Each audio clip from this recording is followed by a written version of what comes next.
ବର୍ତ୍ତମାନ ଆଜି ମୁଁ ଅଛି ଆମର ପୁରୀର ଜଣେ ପୁରୁଣା କାରିଗରଙ୍କ ଘରେ, ଯିଏ ସାହିତ୍ୟ ସମୟ ଆସିଲେ ଭାରି ସବୁ ସାହିତ୍ୟର ସାଜ କାମ କରନ୍ତି, ଟାଟି କାମ କରନ୍ତି। ଆଉ ତାଙ୍କ ଘରେ ବର୍ତ୍ତମାନ ଅଛି, ତାଙ୍କ ବାବା କାମ କରୁଥିଲେ, ବର୍ତ୍ତମାନ ସିଏ କାମ କରୁଛନ୍ତି, ତାଙ୍କ ପୁଅ ବି ବର୍ତ୍ତମାନ ଏବେ କାମ କରୁଛନ୍ତି, ଆଉ ତାଙ୍କ ନାତି ବି ଯେଉଁ ଛୋଟ ପିଲାଟା ସିଏ ବି ବର୍ତ୍ତମାନ ଏଇ କାମରେ ଲାଗିଗଲାଣି। ପୁରା ପିଢ଼ି ଧରି ପିଢ଼ି ଚାଲିଛନ୍ତି। ତ ବହୁ କାମ କରୁଛନ୍ତି ସେ ଆମ ସାହି ପାଇଁ, ଅଲଗା ସାହି ପାଇଁ, ସାତ ସାହି ପାଇଁ ବହୁତ କାମ କରୁଛନ୍ତି ସିଏ। ଆଉ ତାଙ୍କ ସହିତ ବର୍ତ୍ତମାନ କଥାବାର୍ତ୍ତା ହେବା, ଟାଟି ବିଷୟରେ ବୁଝିବା, ଆଉ ସାହାଯ୍ୟ କେମିତି କ'ଣ କରନ୍ତି ସେ ବିଷୟରେ ବୁଝିବା। ବର୍ତ୍ତମାନ ଆମ ସହିତ ବର୍ତ୍ତମାନ ଅଛନ୍ତି। ଆଜ୍ଞା ଜୟ ଜଗନ୍ନାଥ। ଆଜ୍ଞା ପ୍ରଥମେ ଆପଣଙ୍କର ପରିଚୟ ଟିକେ ଦେବେ ଆମକୁ। ମୋ ନାଁ ନାରାୟଣ ମହାପାତ୍ର। ଆଜ୍ଞା ଆମର ଚିତ୍ରକାର ସାହି ରୂପଗାର ଆମେ। ଆଜ୍ଞା ଆଉ ପୂର୍ବରୁ ତ ଏଇ ସେବା ଚାଲିଛି ବାବାଙ୍କ ଅମଳରୁ। ଆଜ୍ଞା ଚାଲିଛି, ବର୍ତ୍ତମାନ ସୁଦ୍ଧା ବି ଚାଲି ରହିଛି। ଆଉ ବର୍ତ୍ତମାନ ରାବଣ ମୁଖ୍ୟଟି ରାବଣ ଆଜ୍ଞା ରାବଣ ସାରିକି ଦେଇ ସାରିଲେଣି। ଆଜ୍ଞା ଗୋଟେ କାଳିବାଲା ବଡ଼ ଆଖଡ଼ାରେ କାଳି ଗୋଟେ କରିକି ଦେଇ ସାରିଲେଣି। ଆଚ୍ଛା ମଲ୍ଲିଗୁଡ଼ାର ହନୁମାନ ତାକୁ ବି କରିକି ଦେଇ ସାରିଲେଣି। ଆଚ୍ଛା ବର୍ତ୍ତମାନ ଏଇନା ଅଛନ୍ତି ନୃସିଂହ ଅଛନ୍ତି। ଆଜ୍ଞା ଏଇଟା ଦୋଳନ ସାହି ତରଫରୁ ବାହାରିବ। ଆଉ ଗୋଟେ ବାହାରିବ ଚୁଡ଼ଙ୍ଗା ସାହି ତରଫରୁ ବାହାରିବ ଗୋଟେ ପଞ୍ଚମୁଖୀ ହନୁମାନ ଅଛି। ଆଜ୍ଞା ଗୋଟେ ମାର୍କଣ୍ଡେଶ୍ୱର ସାହିରୁ ବାହାରିବ ଗୋଟେ 10 ଅବତାର ଅଛି। ଆଜ୍ଞା ଆପଣ ଯାହାହେଲେ ବି କେତେ ବର୍ଷରୁ କାମ ଆରମ୍ଭ କଲେଣି? ଅନ୍ଦାଜ କରିନିଅନ୍ତୁ, ମୁଁ ସପ୍ତମରୁ ଆରମ୍ଭ କଲି। ସପ୍ତମରୁ ପାଠ ଛାଡ଼ିଲି, ଆରମ୍ଭ କଲି କାମ। ଆଚ୍ଛା, ପୂର୍ବରୁ ଆପଣଙ୍କ ବାବା କାମ କରୁଥିଲେ? ପୂର୍ବରୁ ବାବା ଜଣେ ବିଶିଷ୍ଟ କାରିଗର ଥିଲେ, ଆପଣ ସମସ୍ତେ ଜାଣିଛନ୍ତି। ଆଜ୍ଞା ଆଜ୍ଞା ଆଉ ଟାଉନରେ ବି ତାଙ୍କ ନାଁ ଥିଲା। ମାଟି କାମ, ସୋଲ କାମ, ଜରି କାମ, ବିଭିନ୍ନ ପ୍ରକାର କାମ କରିବା ଭିତରେ ସେ ଓସ୍ତାଦ ଥିଲେ, ଜଣେ ପ୍ରକୃତରେ ଓସ୍ତାଦ ଥିଲେ। ଆଜ୍ଞା ଆଉ ସାଧନା କରିବା ବାଲା ଥିଲେ, ସେ ରୋଜଗାର କରିପାରୁନଥିଲେ, ପ୍ରକୃତରେ କାରିଗର ଜଣେ ଥିଲେ, ଭଲ କାରିଗର। ଆଜ୍ଞା ଆଉ ଏମିତି ନେଇକି ଚାଲିଛି, ଆମର କିଛି ଅସୁବିଧା ଚାଲିନି। ବର୍ତ୍ତମାନ ଏଇନେ ସବୁ ସରିବା ଉପରେ ବସିଲାଣି। ଆଜ୍ଞା ବର୍ତ୍ତମାନ ଗୋଟେ ଲୋକ କେମିତି କାମ ନେବେ ଖାଲି। ଆଜ୍ଞା ଚାଲିଛି। ତ ବର୍ତ୍ତମାନ ଆମେ ଯେଉଁ ସାହିତ୍ୟ ପାଖେଇ ଆସିଲେଣି, ଏଇ ଜାତ ବିଷୟରେ କ'ଣ କହିବେ? ଯେଉଁ ପୁରୀର ଆମ ସାହିତ୍ୟ ରହିଛି ସେଇ ବିଷୟରେ କ'ଣ କିଛି କୁହନ୍ତୁ? ମାନେ କେବେଠୁ କ'ଣ ଆରମ୍ଭ ହୁଏ, ଆଉ କ'ଣ କେତେ ସାହି ରହିଛି ସେଇ ବିଷୟରେ ଟିକେ। ସାହିରେ ତ ଆମର ତ ଏଇଠି 8 ସାହିର ଜଳ ଯାଉଛି। ଆଜ୍ଞା 8 ସାହି ଭିତରୁ ଆମ ସାହିଟା ହେଲା ସୀତାଚୋରୀ ସାହି। ଆଜ୍ଞା ସୀତାଚୋରୀ ଅନୁସାରେ ସୀତା ବାହାରନ୍ତି, ରାମ ଲକ୍ଷ୍ମଣ ବାହାରିବେ। ତାଙ୍କ ସାଙ୍ଗରେ ରାବଣ ତ ମୁଖ୍ୟ ହେଇକି, ରାବଣ ସାହି ଯାତ୍ରା ହେଲା ମୁଖ୍ୟ। ରାବଣ ବାହାରିବ। ରାବଣ ଯେତେବେଳେ ଆସିବ, ରାବଣ ଗୋଟେ ଆମ ପୁରୀ ଟାଉନରେ ରାବଣକୁ ବହୁତ ମାନ୍ୟ ଦିଅନ୍ତି। ଆଚ୍ଛା, ରାବଣକୁ ସବୁଠୁ ବେଶୀ ମାନ୍ୟ ଦିଅନ୍ତି। କେଉଁଠି ସବୁ ଜାଗାରେ, ପ୍ରତ୍ୟେକ ଜାଗାରେ ରାବଣ ପୋଡ଼ା ହୁଏ, କିନ୍ତୁ ଆମ ପୁରୀରେ ରାବଣ ପୋଡ଼ା କେବେ ହଏନି। ରାବଣକୁ ସମ୍ମାନ ଦିଅନ୍ତି। ରାବଣ ଯିବ ଆଗରେ, ଚାହିଁ ନୀଳକଣ୍ଠ ହୁଅନ୍ତୁ, କାଳି ହୁଅନ୍ତୁ, ବ୍ରହ୍ମା ବାହାରିଲେ ସୁଦ୍ଧା ବି ସେ ଯିବେ ରାବଣ ପଛରେ। ରାବଣକୁ ଆମର ବହୁତ ସମ୍ମାନ ଦିଆଯାଏ। ସେଥିପାଇଁ ରାବଣଟାକୁ ସଦାବେଳେ ଆଗୁଆ ଶେଷ କରିକି ଆମେ ରାବଣଟାକୁ ଆଗ ଦେବାକୁ ପଡ଼େ। ଆଚ୍ଛା, ଦେଲେ କ୍ଲିଅର ହେଇଯାଏ, ଟିକେ ମନଟା ଶାନ୍ତି ଲାଗେ। ଆଚ୍ଛା ଏଇଆ ଆଉ କ'ଣ। ଆଜ୍ଞା, ଆମେ ଯେଉଁ ବର୍ତ୍ତମାନ ଟାଟି ଯେଉଁ ଦେଖୁଛୁ, ଏ ଟାଟି ବନେଇବାର ପ୍ରକ୍ରିୟାଟା ବା ପ୍ରୋସେସଟା କ'ଣ? ମାନେ କେମିତି କ'ଣ ପ୍ରଥମରୁ ଆରମ୍ଭ ହୁଏ? ତ ଆଜିକାଲି ସବୁ ଡୁପ୍ଲିକେଟ୍ ହେଇଗଲାଣି। ଆଚ୍ଛା, କିନ୍ତୁ ଆମର ଯେଉଁ ପ୍ରକୃତରେ ଥିଲା ଆଜ୍ଞା କଳା ଥିଲା, ସେ କଳାଟା ହେଉଛି ସୋଲ, ସୁତୁଲି, ଆଜ୍ଞା ତେନ୍ତୁଳି ମଞ୍ଜି ଅଠା। ଆଚ୍ଛା, ଏଇ ତକରେ କାମ ଆମର ହୁଏ। ଆଚ୍ଛା, ଯେଉଁ ବର୍ତ୍ତମାନ ଯେଉଁ ଟାଟିଟା ଦେଖୁଛୁ, ମାନେ ୟାର ପ୍ରଥମ ଷ୍ଟେଜ୍, ମାନେ ପ୍ରଥମ ପ୍ରୋସେସଟା କେମିତି କ'ଣ ଆରମ୍ଭ କରାଯାଏ କାମ? ପ୍ରଥମ ପ୍ରୋସେସ ଆଗ ତଳେ ମଡେଲିଂଟା ଆପଣ ଡିଜାଇନ୍ କରି ଗାଳିବେ। ଆଜ୍ଞା ଡିଜାଇନ୍ ନଗାରିଲା ପରେ ଅନ୍ଦାଜ ଆସିବନି। କେଡ଼େ ହାତ ମୋଟା ହେବ, କେଡ଼େ ସରୁ ହେବ, କ'ଣ ହେବ, କେବେ ଅନ୍ଦାଜ ଆସିବନି। ଗାଳି ଦେଲା ପରେ ଆପଣଙ୍କର ମନକୁ ମୁଣ୍ଡ ଆସିଯିବ ଯେ ହଁ, ମୁଁ ଏଇ ମୋଟା କଲେ, ଏତିକି କଲେ, ଏତିକି ଫାଙ୍କା ହେଲେ ସୁନ୍ଦର ଦେଖାଯିବ। ଆଜ୍ଞା ତାପରେ ଆଜିକାଲି ବହୁତ ମିକ୍ସ କାମ ହେଇଗଲାଣି। କାଲଭୁତ କାମ ମିଶୁଛି, ଆଜ୍ଞା ଥର୍ମାକୋଲ ବି ମିଶୁଛି, ମାନେ ବର୍ତ୍ତମାନ ଷ୍ଟେଜ୍ରେ। ଆଚ୍ଛା, କିନ୍ତୁ ପୁରୁଣା ଷ୍ଟେଜ୍ରେ ଆମକୁ କରି ଆସିଛି, ବହୁତ କରିଛି। ଏବେ ଖାଲି ନଗଦ ଟିକେ ଚେଞ୍ଜ କରିବାକୁ ପଡ଼ିଲା। ଆଜ୍ଞା ସଂସାର ନେଇକି ଚେଞ୍ଜ ହେବାକୁ ପଡ଼ିଲା, ନହେଲେ ବହୁତ କରିଛି। ସବୁ ହାତ ବନ୍ଧା ହେବ, ସୋଲରେ ବନ୍ଧା ହେବ, ପଲି ଗୁଡ଼ାକ ସୋଲରେ ବନ୍ଧା ହେଇକି ସଂସାର ହେଇକିରି ସବୁ ବଢ଼ିଆ ଭାବରେ ହେବ। ସେ ସୁନ୍ଦର ଭାବରେ ହଏ। ଆଚ୍ଛା, ତ ବର୍ତ୍ତମାନ ଆମେ ଯେଉଁ କଥା ହେଉଛେ ଆମ ସେଇ କୁଣ୍ଡେମୁଣ୍ଡି ସେ ରାବଣ କଥା, ଆପଣ ତ ପୂର୍ବରୁ ପିଲାବେଳୁ ରାବଣ କରି ଆସିଛନ୍ତି। ସେଇ ସମୟରେ ରାବଣ ଟାଟିର ପ୍ରୋସେସ୍ ଆଉ ବର୍ତ୍ତମାନ ସମୟର ପ୍ରୋସେସ୍ କ'ଣ ମାନେ କିଛି ଫରକ ଆସିଛି କି? ଫରକ କ'ଣ, ଫରକ ସେମିତି କିଛି ନାହିଁ। ଆଜ୍ଞା, ଖାଲି ଏତିକି ଫରକ ରହୁଛି କ'ଣ ନା, ସେତେବେଳେ ଯେଉଁ ଡ୍ରେସ୍ ଫ୍ରେସ୍ ପିନ୍ଧୁଥିଲେ, ସବୁ ଯେଉଁ ଇଏରେ ଥିଲା, ଏଇନା ବର୍ତ୍ତମାନ ନୂଆ ମଡ଼େଲକି ପଳେଇ ଆଇଲାଣି। ଆଚ୍ଛା, ନହେଲେ ସେତେବେଳେ ଛାତି ପଟି ସେ ଆମକୁ କାଟି ଦେଲା ମାନେ ବଡ଼ ଲୁଗା 2 ଖଣ୍ଡ ଦେବେ। ଆଜ୍ଞା, ତା ଦେହରେ ପିଠି ପଟି ତିଆରି ହେବ, ଛାତି ତିଆରି ହେବ, ହତା ତିଆରି ହେବ, ପଟ୍ଟଚିତ୍ର ହେଲା ଭଳିଆ ହେଇକିରି, କନା ଘଷା ହେଇକିରି, ସେ ବଢ଼ିଆ ମାର୍କେ ହେଇକି ପଲିସ ହେଇକିରି, ସେ ତା ଦେହରେ ପେଣ୍ଟିଂ ହେଇକିରି ତାକୁ ସବୁ ପିନ୍ଧିବ। ସେ ଏଇନା ବର୍ତ୍ତମାନ ଯୁଗକୁ ଚେଞ୍ଜ ହେଲା। ଆଜ୍ଞା, ସାଜ ଫାଜ କରି ହେନ୍ ଟେନ୍ କରିକି ବିଭିନ୍ନ ପ୍ରକାର କରୁଛନ୍ତି। ସେ ଚୂଳକିଟି ଟିକେ ଅଲଗା ମଡେଲିଂ ଥିଲା। ଆଚ୍ଛା କଇଁଚିରେ କଟିଂ ହେଇକରି ସେ ଚୂଳକିଟି ଏମିତି କେଉଁ ଚୂଳକିଟି ହେଉଥିଲା। ଆଜ୍ଞା। ସେ ଚୂଳକିଟି ପିଓର ଚୂଳକିଟି ଯାଇକି ସେ ବର୍ଷେ କରିଦେଲା ମାନେ 5 ବର୍ଷଟି ଗ୍ୟାରେଣ୍ଟି ରହିବ। ଆଚ୍ଛା ଏଇ ଯେଉଁ ଚୂଳକିଟି ଯେଉଁ ମାଲ ଭର୍ତ୍ତି ହେଇକି ରହୁଛି ସେ ମିନିମମ୍ 20 ଦିନ 25 ଦିନ ଭିତରେ ସେ ମାଲଟାକି କଳା। ଆଜ୍ଞା ଆମେ ପୂର୍ବରୁ ଶୁଣିଛୁ ଯେଉଁ କିଟିକିଟି ଯେଉଁ ଚୂଳକିଟିରେ ଲାଗେ ସିଏ କ'ଣ ବର୍ତ୍ତମାନ ସମୟରେ ବି ଲାଗୁଛି? କିଟିକିଟି ତ ଆଗେ ଲାଗୁନଥିଲା। ଆଚ୍ଛା ଆଗେ ଗୋଟେ କନା ଭିଡ଼ା ହୁଏ। ଆଚ୍ଛା ଏଠି ଗୋଟେ କନା ଭିଡ଼ା ହେଇକିରି ଆଜ୍ଞା। ଧଳା କନା ଗୋଟେ ଭିଡ଼ା ହବ। ଆଜ୍ଞା କଳା ଭିଡ଼ା ହେଇକି ସେ କନା ୟା ଦେହରେ ସିଲେଇ ହୁଏ ଚୂଳକିଟିକି। ଆଚ୍ଛା ହଁ ওটা ସେ ଯେଉଁ କନା ଯେଉଁ ଲଗା ହୁଏ। କନା ଦେହରେ ଯେଉଁ ମୋଟା କନାଟା ବନ୍ଧା ଆଜ୍ଞା ହେଇଥିବ ଆଜ୍ଞା ତା ଦେହରେ ଧରିକି ଚୂଳକିଟିକି ବନ୍ଧା ହବ। ଆଚ୍ଛା ଏଇନେ କିଟିକିଟି ହେଇଗଲା, କିଟିକିଟି ସେପଟେ ଲଗେଇଦେଲେ ଏପଟେ ଲଗେଇ ଭଟିକିନି ଭର୍ତ୍ତି କରିଦେଲେ ଆଉ ଟେନସନ୍ ନାହିଁ। ଆଚ୍ଛା ସେତେବେଳେ ଥିଲା କଷ୍ଟ, ଏଇନେ ହେଉଛି ହାଲକା। ଆଜ୍ଞା ଆଜ୍ଞା ଯେଉଁ ଆମେ ବର୍ତ୍ତମାନ ଯେଉଁ ରାବଣ ଟାଟି କଥା ଆମେ କଥା ହେଉଛେ ସେ ଯେଉଁ ରାବଣ ଟାଟିଟା ବନାଯାଏ ସେଟା କ'ଣ କ'ଣ ମାନେ ୟୁଜ୍ କରାଯାଏ ସେ ଟାଟି ବନେଇବା ଏ କାଗଜ ଅଛି, ମଇଦା ଅଛି, ଆଜ୍ଞା ପ୍ଲାଇ ବି ଅଛି, ଆଉ ସୋଲ ବି ଅଛି। ଆଜ୍ଞା ଏମିତି ବିଭିନ୍ନ ପ୍ରକାର ଲାଗିକରି ସେଟା ଟାଟିଟା ତିଆରି ହୁଏ। ତିଆରି ହୁଏ। ତାପରେ ଗୋଟେ କନାଟେ ପଡ଼ିଗଲେ ଆଜ୍ଞା ତାଟା ଟିକେ ମଜବୁତ ହୋଇଯାଏ। ତାପରେ ରଙ୍ଗ କରିକିରି ଆମେ ଦୋଜଗତ କରିକି ତାକୁ ଦିଆଯାଉ ଆଉ କ'ଣ। ତ ବର୍ତ୍ତମାନ ଯେଉଁ ଟାଟିଟା ବର୍ତ୍ତମାନ ହେଇଛି ତ ବର୍ତ୍ତମାନ ରଙ୍ଗ ହେବ, ରଙ୍ଗ ହେଇସାରିଲା ପରେ ୟାର ଗୋଟେ ଏ ଯେଉଁ ସାଜ କାମ ବି ହୁଏ। ସେ ସାଜ କାମରେ ଆଜ୍ଞା କ'ଣ କ'ଣ ସବୁ ୟୁଜ୍ କରାଯାଏ? ସାଜ କାମରେ କାଗଜରେ ଡିଜାଇନ୍ ହେଲା, ଧାରଗାର ବୋଲି ଗୋଟେ ଜିନିଷ ଅଛି। ଧାରଗାର ଧାରଗାର ପକେଇ ସବୁ କଟା ହେଇକି ତା ଦେହରେ ଲାଇନ୍ ଚଲା ହେବ। ଆଜ୍ଞା ବିଭିନ୍ନ ପ୍ରକାର ଜିନିଷ ଆଜିକାଲି ମିଳିଲାଣି ଆଉ। ଆଚ୍ଛା ଗୋଖର ହେନ୍ ଟେନ୍ ବିଭିନ୍ନ ପ୍ରକାର ଲେସ୍ ଫେସ୍ ବାଙ୍କି ବିଭିନ୍ନ ପ୍ରକାର ନାଁ ତା'ର ଅଛି। ବିଭିନ୍ନ ପ୍ରକାର ଜିନିଷ ମିଳିଲାଣି, କିଣିକି ଆଣିକି ଫିଟିଙ୍ଗ ହେଉଛି।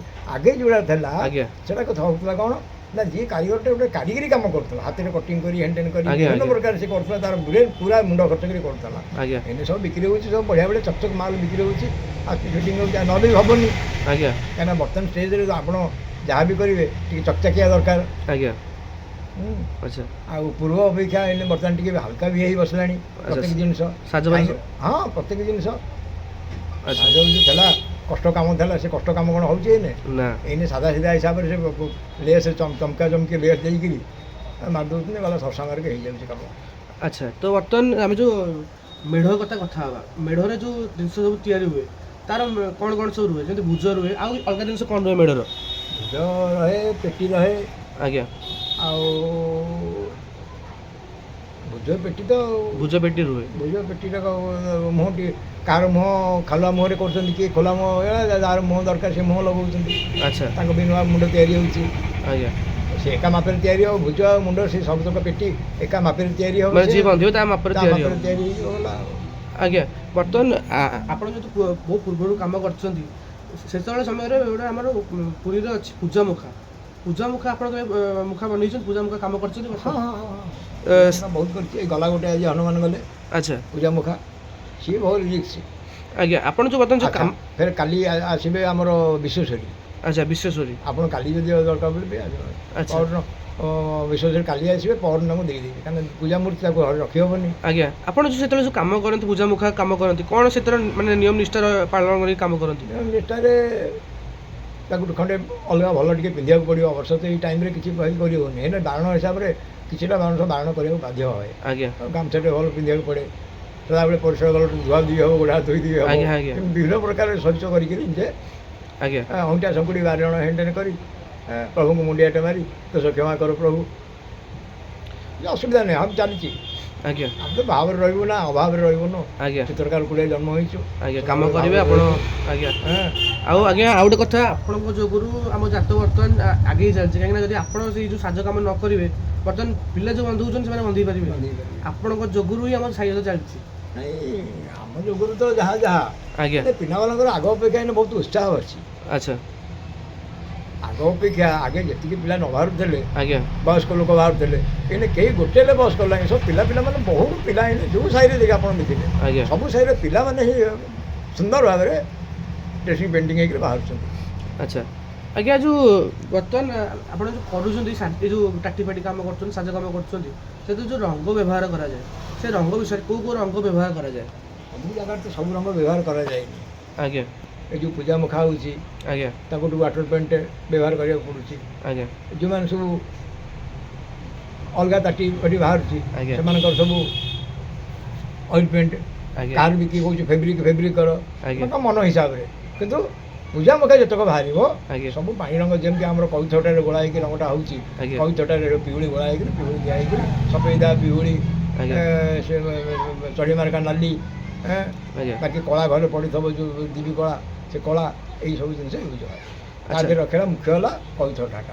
ଆଜ୍ଞା ବର୍ତ୍ତମାନ ଯେଉଁ ଏଇ ଅଠା ଆମେ ଦେଖୁଛୁ ୟାର ନାଁ ସବୁ ଟିକେ ଆମକୁ କହିପାରିବେ କ'ଣ କ'ଣ ସବୁ ରହିଛି? ଏସବୁ ବର୍ତ୍ତମାନ କାମ ଗଲା ଗୋଟେ ଫେବ୍ରିକ୍ର ଫେବ୍ରିକ୍ ଅଠା ଫେବ୍ରିକ୍ ଫେବ୍ରିକ୍ ରଙ୍ଗ ଗୋଟେ ଆଜ୍ଞା ଆଜ୍ଞା ରଙ୍ଗ ବାକି ତ ମଇଦା ଅଠାରେ ଦରକାର ପଡ଼ିଲେ ମଇଦା ଅଠା କଇଥ ଅଠା ଆଚ୍ଛା ଫେବ୍ରିକଲ୍ ଏଇ ତିନିଟା ଇଏରେ ସବୁ କାମ ହେଇ ରହୁଛି ଆଉ। ଆଜ୍ଞା ଏ ଯେଉଁ ବର୍ତ୍ତମାନ ଯେଉଁ ମୁଣ୍ଡ ରହିଛି ସେ କ'ଣ ମାନେ ଇଏ ସବୁ ରହିଛି ଏସବୁ ମୁଣ୍ଡ ଯେଉଁ ରହିଛି ଏସବୁ ଆଜ୍ଞା କାଳୀଙ୍କର ମୁଣ୍ଡମାଳ ସବୁ ରହିବ ମୁଣ୍ଡମାଳ ମୁଣ୍ଡମାଳ ଯେଉଁ କାଳୀମେଢ଼ ବାହାରେ ତାଙ୍କ ମୁଣ୍ଡମାଳ ରହିବ। ମୁଣ୍ଡମାଳ ସବୁ ଏଗୁଡ଼ାକ ନେବେ ଆଚ୍ଛା ଫିଟିଂ ଆଜ୍ଞା ଏ ଯେଉଁ ବର୍ତ୍ତମାନ ଆପଣ ତିଆରି କରିଛନ୍ତି ତ ବହୁତ ଛୋଟ ରହିଛି ଆଉ ବହୁତ ଡିଟେଲ୍ କାମ ବି ରହିଛି ୟାର ପ୍ରୋସେସ୍ କ'ଣ କେମିତି ରୁହେ ମାନେ କିନ୍ତୁ ପ୍ରଥମରୁ କେମିତି ତାକୁ ତିଆରି କରନ୍ତି? ଇଏ ହେଲା ପେପର ମାର୍କ୍ସ କୁହାଯାଏ। ପେପର ମ୍ୟାକ୍ସ ପେପର ମାର୍କ୍ସ ବୋଲେ ୟାର ଗୋଟେ ସ୍ୱତନ୍ତ୍ର ମାଟିରେ ତିଆରି ଯିବ ଆଜ୍ଞା ସୁନ୍ଦର ଭାବରେ ମଟର ମାପ ଅନୁସାରେ ଆଜ୍ଞା ଆପଣ ମାଟିରେ ତିଆରି କରିବେ ଆଜ୍ଞା ତିଆରି କରିସାରିଲା ପରେ ତାପରେ କାଗଜ ପଡ଼ିବ ଆଚ୍ଛା କାଗଜ ପକାଇବାର ବି ପ୍ରୋସେସ୍ ଅଛି ଆଚ୍ଛା କେଉଁ ଭଳିଆ କାଗଜ ପଡ଼ିଲେ ମାଟିରେ ଲାଖିବନି ସେ ଉପରକୁ ଉଠିଯିବ ଆଚ୍ଛା ଆପଣ ଯଦି ଅଠା ଦେଇ କାଗଜ ପକାଇଦେବେ ତାହେଲେ ତ ଗଲା ସିଏ ଆଜ୍ଞା ଅଠା ଦେଇ ମାଟି ଲାଖିଗଲା ଆଉ ଉଠିବନି ସହଜରେ ସିଏ ହୁଁ ସେଥିପାଇଁ ତାର ପ୍ରୋସେସ୍ ଅଛି ସୁନ୍ଦର ଭାବରେ ତାକୁ ଆଜ୍ଞା। ଗୋଟେ କାଗଜ ପଡ଼ିବ ତାପରେ ମୋଟାମୋଟି ସବୁ ତ କାଗଜ ମୋଟାମୋଟି କାଗଜ ପଡ଼ିକିରି ଆଜ୍ଞା ସେ କଢ଼ା ହେବ ଶୁଖିଲା ଟିକେ 14 ଜଣ ଶୁଖିଲା ପରେ 12 ଜଣ ଶୁଖିଲା ପରେ କଢ଼ା ହେଇଯିବ କଢ଼ା ହେଲା ପରେ ପଛପଟେ ଗୋଟେ ଚାଳି ଦିଆଯିବ କାରଣ ଆଚ୍ଛା। ଷ୍ଟ୍ରଙ୍ଗ ହେବନି ଆଚ୍ଛା ଆଚ୍ଛା ଏଇ ଟାଇପ୍ ଜିନିଷ ସବୁ ଆଉ। ଆଚ୍ଛା ବର୍ତ୍ତମାନ ଯେ ଆମେ ଯେଉଁ ଭୁଜର ହାତ ଦେଖୁଛୁ ଏ ଯେଉଁ ହାତରେ ଡିଟେଲିଂ କାମ କରାହେଇଛି ବର୍ତ୍ତମାନ ଦେଖନ୍ତୁ ୟାର ମାନେ କ'ଣ ମାନେ କେମିତି ଆପଣ ଏଇଟା କରନ୍ତି ମାନେ ଏତେ ଏଇଟା କଷ୍ଟ କାମ? ଏଗୁଡ଼ାକ ଛାଞ୍ଚ କରିବାକୁ ପଡ଼େ। ଆଚ୍ଛା ପ୍ରତ୍ୟେକ ମାଟିର ଯେତେବେଳେ ଆପଣ ମୂର୍ତ୍ତି ସବୁ ତିଆରି କରିବେ ଆଜ୍ଞା ପ୍ରତ୍ୟେକ ମାପରେ ଅଲଗା ଅଲଗା ଆଜ୍ଞା ଆଜ୍ଞା ହାତ ସମାନ ନଥାଏ ସେଥିପାଇଁ ସବୁ ମାପ ଅନୁସାରେ ତାକୁ ତିଆରି କରିବାକୁ ପଡ଼େ ଆଚ୍ଛା ମାଟିରେ ତିଆରି କରି ତା ଦେହରୁ ତୁମେ ଛାଞ୍ଚ ବାହାର କରିବ। ଆଚ୍ଛା ଯିଏ ହାଲକା ଖୋଜିଲା ନାଇଁ ଯଦି ଟିକେ ଓଜନ ଯିଏ ଖୋଜିଲା ତାର ସୋଲ ବନ୍ଧା ହେଇକିରି ହେବ ଷୋଲ ବନ୍ଧା ସୋଲ ବନ୍ଧା ହେଇକିରି ଏମିତି ଏଇ ଟାଇପ୍ର ଆଙ୍ଗୁଠି ହେଇଯିବ ସୋଲ ବନ୍ଧା ହେଇକିରି। ଆଚ୍ଛା ଆଜ୍ଞା ଯେଉଁ ଭୁଜ ବର୍ତ୍ତମାନ ଯେଉଁ ଦେଖୁଛୁ ଯାହେଲେ କେତେ କ'ଣ ୱେଟ୍ ରହିବ ୟାର?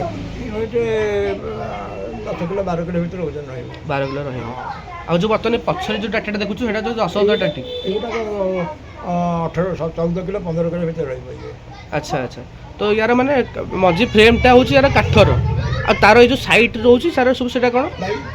ଆଜ୍ଞା ପ୍ଲାଇ ଦେବାକୁ ପଡ଼ୁଛି ଆଚ୍ଛା ପ୍ଲାଇ ଆଚ୍ଛା ନଦେଲେ ଲୋକକୁ ମାଡ଼ ହେବ ଆଜ୍ଞା ମଜୁର ଟାଣ ହେବନି ଆଜ୍ଞା ପ୍ଲାଇଟା ଦେବାକୁ ପଡ଼ୁଛି ବଢ଼ିଆ ସୁନ୍ଦର ପ୍ଲାଇଟେ ମୋଟା ପ୍ଲାଇଟେ ଆଜ୍ଞା ପ୍ଲାଇ ଦେବ ତାକୁ ସମ୍ଭାଳିବ ଆଚ୍ଛା ଆଚ୍ଛା କାରଣ ବହୁତ ରୋଡ଼ ଉପରେ ନାଚ ଷ୍ଟେଜ୍ ନାଚ ହେଲେ କିଛି ନାହିଁ କାହା ଦେହରେ ବାଜିବ ଆଜ୍ଞା, ଆଜ୍ଞା। ରୋଡ଼ ଉପରେ ନାଚ ହେବ ଯେତେବେଳେ ଆଜ୍ଞା ବହୁ ଲୋକଙ୍କ ଦେହରେ ବାଜିବ ମୁଣ୍ଡ ମାଡ଼ ହେବ ଇଏ ହେବ ସେ ହେବ ଦୁନିଆ ଲୋକଙ୍କର ପିଣ୍ଡା ଘର ମାଡ଼ ହେବ ସେଥିପାଇଁ ଏଇଟା ପ୍ଲାଇ ମୋଟା ପ୍ଲାଇଟେ ଦିଆଯାଏ ଆଚ୍ଛା ପ୍ଲାଇ ଦିଆଯାଏ ମଝିରେ ବଟମ୍ 6 ଫୁଟିଆ ବଟମ୍ ଆଜ୍ଞା। ଦେଢ଼ ଦୂରେ ମୋଟା ବଟମ୍ ଦେଇକିରି ତା ଦେହରେ ସରୁ ବଟମ୍ ଦେଇକିରି ସେଟା ଫିଟିଂ ହେବ ଯେମିତି ମଜବୁତ ହେଇକି ହେବ କାରଣ ନାଚିବ ସିଏ ଆଜ୍ଞା ମାଡ଼ ବି ହେବ ବାହାରେ ଏବେ ଟିକେ ମଜବୁତ ହେଇକି କରିବାକୁ ପଡ଼େ।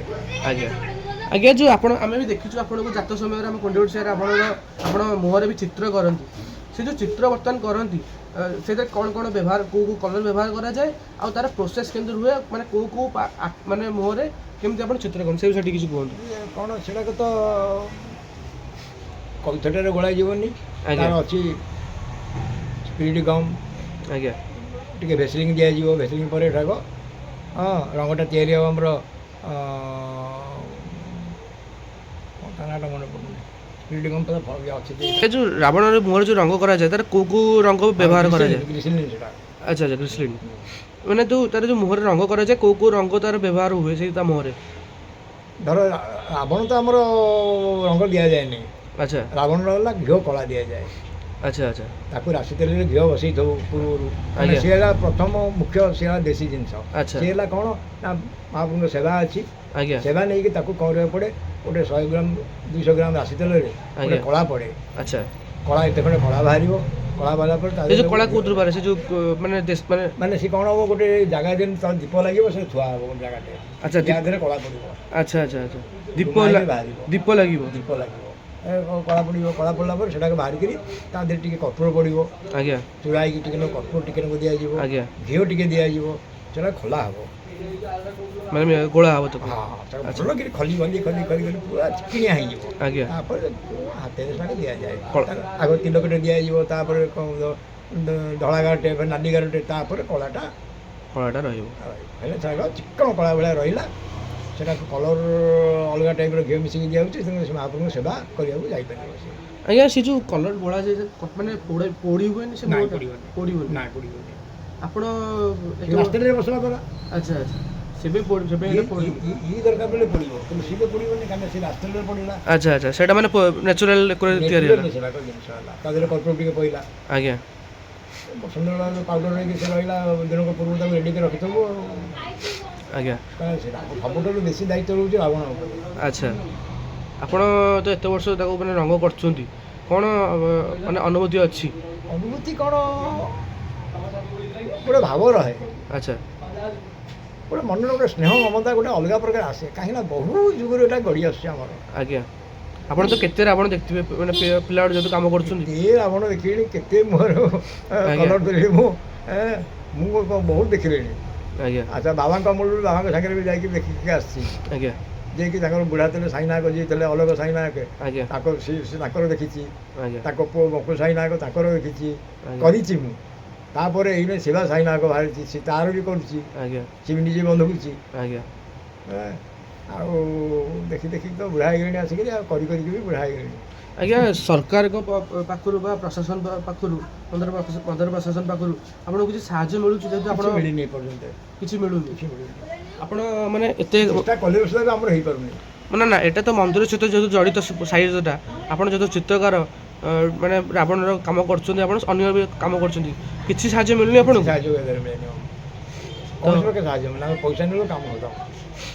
ଆଚ୍ଛା ସମ୍ମାନ କ'ଣ ମିଳୁଛି ଆପଣଙ୍କୁ? କିଛି ନାହିଁ, ଆମକୁ କିଛି ମିଳେନି, କୌଣସି ଜିନିଷ ମିଳେନି ରାବଣ ପାଖରୁ, ଆମର କୌଣସି ସାହାଯ୍ୟ କିଛି ମିଳେନି। ଆଚ୍ଛା କାମ କରୁ ଯେମିତି କାମ କରୁ ପଇସା ନେଇଯାଉ, ଗୋଟେ ମିସ୍ତ୍ରୀ ଆଇଲା ମେଲିଆ ଆଇଲା ସେଇ ଟାଇପ୍ର, ଆମର କୌଣସି ପ୍ରକାର ନାହିଁ। କାରିଗରକୁ ତ ପୁରା ପଇସା କିଏ ଦିଅନ୍ତିନି, ଯିଏ ଦିଅନ୍ତି 15 ତାକୁ ଯଦି କହିବ 20 ବିଲେ ସେ ଘଟିକିରି ଆସିବ, ନାହିଁ ମୁଁ 14 କର, ଆଜ୍ଞା 13 କର, ନାଇଁ ନାଇଁ ନାଇଁ ନାଇଁ। କିନ୍ତୁ ଆଜ୍ଞା କଳାଟାକୁ କେହି ବର୍ତ୍ତମାନ ବୁଝିପାରୁନାହାନ୍ତି, କଳାଟାକୁ ବୁଝିପାରୁନାହାନ୍ତି, ତାର ଇଜ୍ଜତ ତାର ସମ୍ମାନ କେହି ବୁଝିପାରୁନାହାନ୍ତି। ଯଦି ଆପଣ ବର୍ତ୍ତମାନ ଏ କାମ ନ କରିବେ, ଯେତିକି ବର୍ତ୍ତମାନ ଆଜ୍ଞା ଯେତିକି ଆମେ ଦେଖୁଛୁ ଆମ ଏଇ ଯେଉଁ ଜେନେରେସନ୍ ବର୍ତ୍ତମାନ ଅଛି, ଏ କାମରେ କିଏ ରାଜି ହେଉନାହାନ୍ତି କରିବା ପାଇଁ, ରାଜି ହେଉନାହାନ୍ତି, କାହିଁକିନା ଏଇଟା 18 ଘଣ୍ଟିଆ ପରିଶ୍ରମ କାମ। ଆଚ୍ଛା ତ ବର୍ତ୍ତମାନ ଆପଣ ଯେଉଁ ଡେଲି କାମ କରୁଛନ୍ତି, କେତେ କ'ଣ ଘଣ୍ଟା କାମ କରୁଛନ୍ତି ଗୋଟେ ଦିନ ଭିତରେ? ଡେଲି ମୁଁ 15 ଘଣ୍ଟାରୁ 17 ଘଣ୍ଟା କାମ କରେ। ଏଇ ମାନେ ଏତେ ବୟସରେ ଆପଣ କାମ କରୁଛନ୍ତି? ନହେଲେ ସରିବନି। ଆଚ୍ଛା ଆମେ ଇଣ୍ଟରେଷ୍ଟ ବଢ଼ିଆ ଲାଗେ, ଆଜ୍ଞା କାମର ଗୋଟେ ଇଣ୍ଟରେଷ୍ଟ ଥାଏ, ଭାରି ସୁନ୍ଦର ଲାଗେ କାମ କରିବା ପାଇଁ। ଏଇ ଯାହାକୁ ଯେଉଁ କଳା ଆଜ୍ଞା ଭଗବାନ କଳା ଯାହାକୁ ଯାହା ଆଜ୍ଞା ଦେଇଛନ୍ତି, ଆଜ୍ଞା ସେ କଳାଟି ତାକୁ ସେ ଭାରି ସୁନ୍ଦର ଲାଗେ। ଆଜ୍ଞା ଯାଇକି ସେ ଖାଇବା ପଛେ ଦୂର ହେଇଯିବ, କିନ୍ତୁ ଏଇ କଳାଟିକି ର ଟିକେ ଯାଉଛି ଆଉ ଟିକେ ପରେ, କିନ୍ତୁ କାମଟି ସେ ପ୍ରେମୀ ତ ସେ ପିଲାଟି ଦିନ। ଆଜ୍ଞା ଆଜ୍ଞା ଯେଉଁ ବର୍ତ୍ତମାନ ଯେଉଁ ଟାଟି ଆମେ ଦେଖୁଛୁ, ଗୋଟେ ଟାଟି ଯଦି ଆମେ କରିବାକୁ ଚାହିଁବା, ତାହେଲେ ୟାର ମାନେ କେତେ ସମୟ ଲାଗିବ, କେତେ ଦିନ ଲାଗିବ, ଆଉ ଯାହାହେଲେ କେତେ କ'ଣ ଖର୍ଚ୍ଚ ହୁଏ? ଖର୍ଚ୍ଚ ଯଦି ଆସିବ 4-5 ହଜାର ଖର୍ଚ୍ଚ ହେଲା, ସେ ଆପଣଙ୍କର ମଜୁରୀ 15-10 ଦିନ 12 ଦିନର ଖର୍ଚ୍ଚ ମଜୁରୀ ପଡ଼େ। ଆଜ୍ଞା ଆଜ୍ଞା ସେଇଟା ସତ କଥା। ଖର୍ଚ୍ଚ ଅପେକ୍ଷା ଆମର ମଜୁରୀଟା ବେଶୀ ଖର୍ଚ୍ଚ। ଆଜ୍ଞା ଲେବର ମଜୁରୀଟା ଆମର ବେଶୀ ଖର୍ଚ୍ଚ। ଆଜ୍ଞା ହଁ ସାମାନରେ ବେଶୀ ଖର୍ଚ୍ଚ ନୁହେଁ। ଆଜ୍ଞା କିନ୍ତୁ ସତ କଥା, ଜଣେ କାମ ଗୋଟେ ଦିନ କାମ କରୁଛି, ସିଏ ତ ଫେରେ ଗୋଟେ ପଇସା ପାଉଛି, ଆଉ ଯେହେତୁ ଆପଣ ଏତେ ଦିନ ଗୋଟେ ଟାଟି କରିବେ, 15-20 ଦିନ ଲାଗିବ, ତାର ତ ଗୋଟେ ମୂଲ୍ୟ ଅଛି ନା, କିନ୍ତୁ ସେ ଲୋକ ବର୍ତ୍ତମାନ ବୁଝୁନାହାନ୍ତି, ସେ ଜିନିଷ ବୁଝୁନାହାନ୍ତି। ତାପରେ ତ ଆମେ କରି ଆସୁଛୁ ଯେତେବେଳେ, ଆଜ୍ଞା ଇଏ ଗୋଟେ ଅଲଗା ପ୍ରକାର ଲାଗେ। ସାଇଜାତ ଆଇଲେ ଆଜ୍ଞା 2 ମାସ ପୂର୍ବରୁ ସେ ଗୋଟେ ଅଲଗା ଲାଗେ।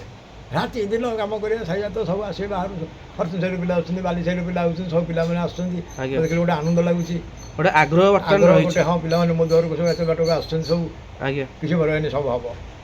ଆଚ୍ଛା ତ ବର୍ତ୍ତମାନ ଆମେ ଯେଉଁ ଆପଣ ଯେଉଁ ବର୍ତ୍ତମାନ କାମ କରୁଛନ୍ତି, ଏ ଯେଉଁ ଆମେ ତ ବର୍ତ୍ତମାନ ଅଠା ବିଷୟରେ କଥା ହେଲେ, ରଙ୍ଗ ବିଷୟରେ କଥା ହେଲେ, ଯେଉଁ ଜରି ଜାମ୍ପୁଟା ଯେଉଁ କାମ ବର୍ତ୍ତମାନ ଯେଉଁ ୟୁଜ୍ ହୁଏ, ସାର୍ ସବୁ କ'ଣ ସବୁ ତାର ଟିକେ ନାଁ କହିବେ ବର୍ତ୍ତମାନ ଆମକୁ, କ'ଣ ସବୁ ୟୁଜ୍ କରାଯାଏ? କ'ଣ ସେତେବେଳେ ଆମେ ଯେତେବେଳେ ପିଲାଦିନେ ସବୁ କାମ କରୁଥିଲୁ, ବର୍ତ୍ତମାନ ତ ଷ୍ଟେଜ୍ ଚେଞ୍ଜ ହେଇଗଲାଣି, ବହୁତ ଚେଞ୍ଜ ହେଇଗଲାଣି। ଆଜ୍ଞା ସେତେବେଳେ ମୁଖ୍ୟତଃ କଇଥ ଅଠାଟା। କଇଥ ଅଠା, ଆଚ୍ଛା ତାର ଲେସ୍ ବି ଅଲଗା ପ୍ରକାର ମିଳୁଥିଲା। ଆଜ୍ଞା ଯିଏକି ହାତ କଣା ହେଲା ଭଳିଆ, ଷ୍ଟିଲ୍ର ରୂପା ଭଳିଆ ସେ ଦେଖାଯିବ। ଆଚ୍ଛା ସେସବୁ ଜିନିଷ ଆଉ ନାହିଁ, ଏଇନେ ସବୁ ଟେକ୍ନିକାଲ ଜିନିଷ ହେଇଗଲାଣି। ଆଜ୍ଞା ଭଟ୍ ବାଟ ଗୋଟେ ଲୋକ ଚାହିଁଲେ ଭଟ୍ ବାଟ କାମ ସବୁ ଉଠେଇଦେବ। ଆଚ୍ଛା ଏଇନେ ସବୁ ଫେଭିକଲ୍, ସେ କଇଥରେ ବି ଲାଗୁଛି। ଆଜ୍ଞା ଫେଭିକଲ୍ ଉପରେ ସବୁ, କିନ୍ତୁ ସମୟ ବଦଳିବାରୁ ବହୁତ ବଦଳିଗଲାଣି, ସବୁ ଜିନିଷ ବଦଳି ଜିନିଷ ଗୁଡ଼ାକ ସବୁ ଚେଞ୍ଜ ହେଇଗଲାଣି। ଆଜ୍ଞା ବର୍ତ୍ତମାନ ଏମିତି ହେଇଗଲାଣି ଯେ ପୁରୀରେ ସେ ମାଲ ମିଳୁନି, ଆମେ ଯାଇ କଟକରୁ ଆଣିବା, ବାହାରୁ ଆଣିବାକୁ ପଡ଼ୁଛି ଏଇ ଦେଶୀ ଜିନିଷ। ଆଜ୍ଞା କିନ୍ତୁ ପୁରୀରେ ମିଳୁନି। ସେଗୁଡ଼ା ଜିନିଷରେ ସବୁ ବାହାରୁ ଆମକୁ ଆଣିବାକୁ ସବୁ ଯାଇକି ନେଇ ଆସିବାକୁ ପଡ଼ୁଛି ବାହାରୁ। ଆଜ୍ଞା। ହଁ। ତ ବର୍ତ୍ତମାନ ଏ ଯେଉଁ ଅଛି ଆମର ଯେଉଁ ଯେମିତି ଗୋଟେ ନାଗା ରହିଲା ଯେମିତି ଗୋଟେ ରାବଣ ରହିଲା ବା ଗୋଟେ ସପ୍ତଶିରା ଅସୁର ରହିଲା ମେଢ଼ ରହିଲା ତାର ଆପଣ କ'ଣ କ'ଣ ସବୁ କାମ କରନ୍ତି ଯେମିତି ଟାଟି କଲେ ଭୁଜ କଲେ ଆଉ କ'ଣ କ'ଣ ସବୁ ଅଲଗା ଜିନିଷ ଆପଣ କ'ଣ କରନ୍ତି? ଆଉ ସେମିତି କିଛି ନାହିଁ ନାଗା ମେଢ଼ ଆପଣ ନାଗା କାମ ବି କରନ୍ତି? ନାଗା ବି হয়।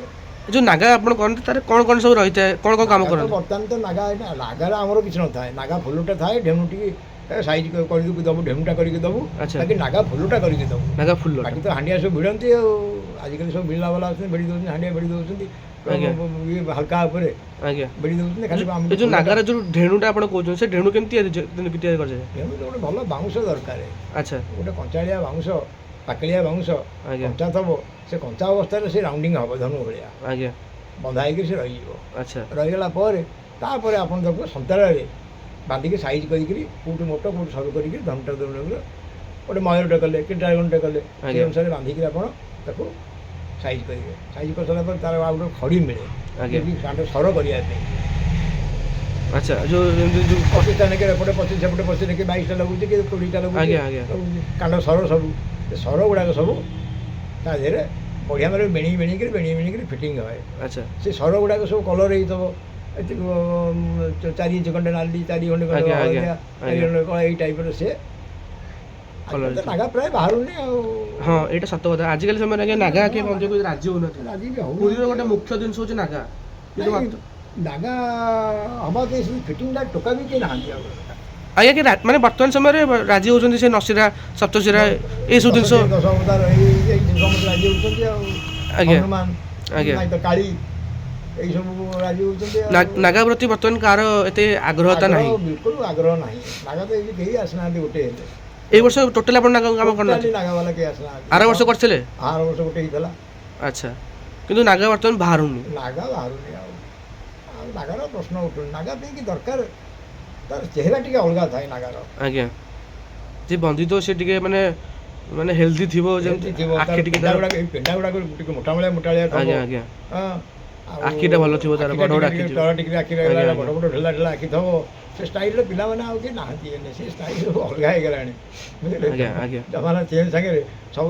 ପିଲାମାନେ ସବୁ ବଦଳି ଗଲେଣି ଆଜ୍ଞା ତ ବର୍ତ୍ତମାନ ଆଜି ଆମେ ବର୍ତ୍ତମାନ ଆପଣଙ୍କ ସହିତ କଥାବାର୍ତ୍ତା ହେଉଥିଲୁ ବହୁତ ଭଲ ଲାଗିଲା ଆଉ ଆଶା କରୁଛୁ ଆପଣ ଏମିତି କାମ କରିବେ ଆପଣଙ୍କର ପର ପିଢ଼ି ବି ଏମିତି କାମ କରିବେ ଜୟ ଜଗନ୍ନାଥ ଜୟ ଜଗନ୍ନାଥ ଜୟ ଜଗନ୍ନାଥ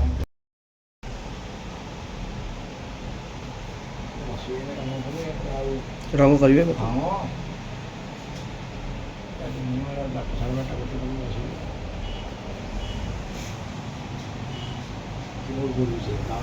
ଏ ଆପଣଙ୍କ ଗୁରୁ ଆପଣଙ୍କ ବାବା ଆଜ୍ଞା ତାଙ୍କଠୁ ସବୁ ନେଇଛି ତାଙ୍କଠୁ ସବୁ ଜିନିଷ ତାଙ୍କଠୁ ନେଇଛି ଆଜ୍ଞା ସିଏ ସବୁ ମୁଖ୍ୟ ଲୋକ ଆଜ୍ଞା ଆଜ୍ଞା ହଁ ତାକୁ ବିନା ମୋର ଜାଣିନି କିଛି ଆଉ ସେଇ ହେଉଛନ୍ତି ହେଇନି ବର୍ତ୍ତମାନ ଫିନିସିଂ ଆଚ୍ଛା ଆଚ୍ଛା ମାନେ ଏଇ ରଙ୍ଗ ବା ବାକି ଅଛି ନାଇଁ ରଙ୍ଗ ନୁହେଁ ୟାର ଫିନିସିଂ କାମ ରହିଛି ଆଚ୍ଛା ଆଚ୍ଛା ଆଚ୍ଛା ଆଜ୍ଞା ଏଇ ଯେଉଁ ଏଇଟା ଯେଉଁ ଫ୍ରେମ୍ଟା ରଖିଛନ୍ତି ଏଇଟା କାହାର ଏଇଟା ହେବ ଆମର ଗୋଟେ ସାମ୍ନା ଗୋଟେ ଛୋଟିଆ ପିଲାଟେ ଆଚ୍ଛା ବାହାରିବ ମନେ କରୁଛି ଦୁର୍ଗାଟା ବାହାରିବ ମନେ ଏଇଟା ମାନେ ଫ୍ରେମ୍ଟା ଏଇଟା ଭୁଜଟା ନା ହାତ ଫାତ ରେଡ଼ି ଖାଇକି ଖାଲି ରଖା ହେବ ଆଚ୍ଛା କାମ ହେଲା ଆଜ୍ଞା ଆପଣ କ'ଣ ମୂର୍ତ୍ତି ଏଇ ଯେଉଁ ମୂର୍ତ୍ତି କାମ ବି କରନ୍ତି ମୂର୍ତ୍ତି ଦେଖୁଛି ଆଜ୍ଞା ଆଜ୍ଞା ଆଜ୍ଞା ଆଜ୍ଞା ଦେଖିବେ କେତେ ସୁନ୍ଦର ସୁନ୍ଦର ମୂର୍ତ୍ତି ଅଛନ୍ତି ଦିଅଙ୍କର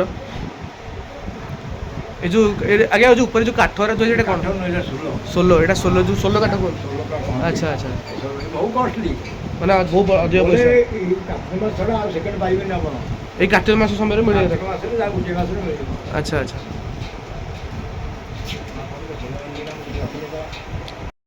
କ'ଣ କୁହାଯାଏ ଏକୁ ଏଇଟା କାଳିଙ୍କର ଅଣ୍ଟାରେ ଯେଉଁ ରୁହେ ଆଚ୍ଛା ଆଚ୍ଛା ହାତ ମାଳଟା ଆଚ୍ଛା ଦେଖାଯିବନି ଆଜ୍ଞା ଅଣ୍ଟାରେ ହାତ ମାଳ ରହିବ ବେକରେ ମୁଣ୍ଡ ମାଳ ରହିବ ଆଚ୍ଛା ଆଚ୍ଛା ମୁଣ୍ଡ ମାଳଟା ଏଇଥିରେ ଫିଟିଂ ହେବ ଆଚ୍ଛା ମୁଣ୍ଡ ମାଳଟା ଯେଉଁ ଆଜ୍ଞା ଆଜ୍ଞା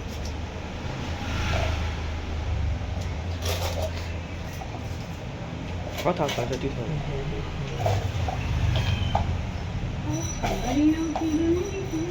ଯେଉଁ ନୃସିଂହଙ୍କର ମୁଖଟା ଏପରି ଯେଉଁ ଏଥର ବାହାରୁଛନ୍ତି ଦୋଳ ଅନୁସାରେ ମୁଖ ବାହାରୁଛନ୍ତି ଦୋଳ ଅନୁସାରେ ବାହାରୁଛନ୍ତି ଆମର ସେ କ'ଣ ତାଙ୍କ ନାଁ କହିପାରିବେନି ଆଜ୍ଞା ଆଜ୍ଞା ପ୍ରଧାନୀ ଘର ଆଚ୍ଛା ଆଚ୍ଛା ସେ ଲୋକ ସିଏ ଆଜ୍ଞା ପ୍ରଧାନୀ ଘର ନୃସିଂହଙ୍କର ମୁଖା ବର୍ତ୍ତମାନ ନା ସୁନ୍ଦର ମୁଖା ଦେଖନ୍ତୁ ମାନେ ଏଇ ଖାଲି ରଙ୍ଗ হবে ବର୍ତ୍ତମାନ ଆଉ ଟିକେ ଫିନିସିଂ ବାକି ଅଛି ଫିନିସିଂ হবে ରଙ୍ଗ হবে ଯାହା ଯାହା ଫିନିସିଂ ହେଇଥିଲା ସେ ବିଦାୟ ହେଇଗଲେ ଆଚ୍ଛା ଆଚ୍ଛା ବର୍ତ୍ତମାନ ଯେତେକ ଅଛି ଫିନିସିଂ ହେଇକିରି ଆଜ୍ଞା କାଲି ପର୍ଯ୍ୟନ୍ତ ଆଜ୍ଞା ଆଜ୍ଞା ହଉ